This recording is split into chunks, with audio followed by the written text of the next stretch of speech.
Bienvenue à ce cours de techniques d'intelligence artificielle, de fondement aux applications. Je suis Tien Huynh, professeur au département informatique et de recherche opérationnelle à l'Université de Montréal. C'est dans la faculté des arts et des sciences. Dans toute ma carrière universitaire, j'ai travaillé dans le domaine d'intelligence artificielle, et notamment en traitement de langue naturelle et des applications. Vous avez certainement entendu parler de l'intelligence artificielle. On en parle partout, dans la presse, la radio, dans les médias sociaux. Mais est-ce que vous comprenez vraiment bien ce qu'on dit? Est-ce que vous arrivez à juger ce qu'on raconte est vrai ou faux? Est-ce que vous pouvez réfléchir vous-même sur les implications derrière? Dans ce cours, on vise d'abord à vous enseigner ces notions de base si vous n'en avez pas et de vous permettre de réfléchir sur les différents problèmes liés à l'intelligence artificielle.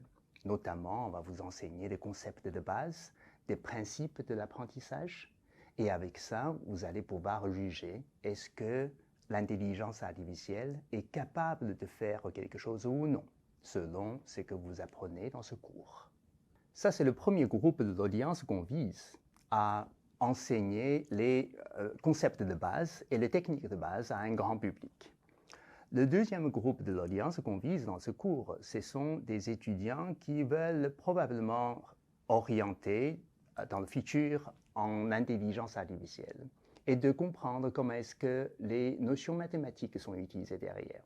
Le troisième groupe de l'audience, ce sont des gens qui travaillent dans l'entreprise et qui doivent prendre une décision pour savoir est-ce que pour tel problème dans l'industrie, on doit utiliser des techniques d'apprentissage automatique ou non.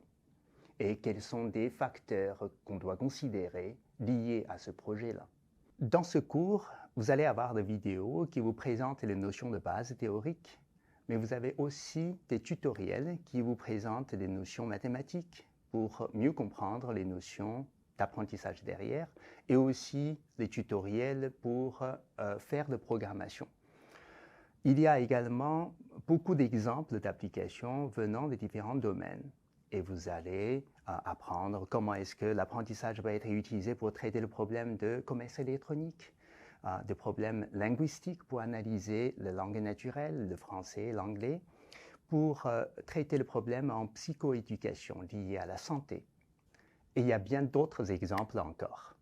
Je ne suis pas le seul à vous accompagner dans ce cours. Je suis entouré d'une équipe avec des étudiants qui travaillent dans le domaine et il va vous accompagner également, et aussi d'autres professeurs qui font de recherches dans d'autres domaines en utilisant l'apprentissage automatique.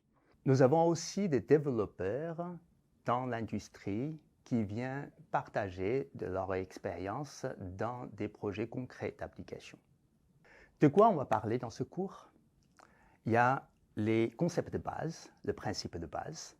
Il y a les différents algorithmes traditionnels, comme le modèle bayésien, les arbres de décision, les SVM. Et aussi, on va parler des modèles plus récents, comme modèle de réseau de neurones ou modèle de réseau de neurones profond.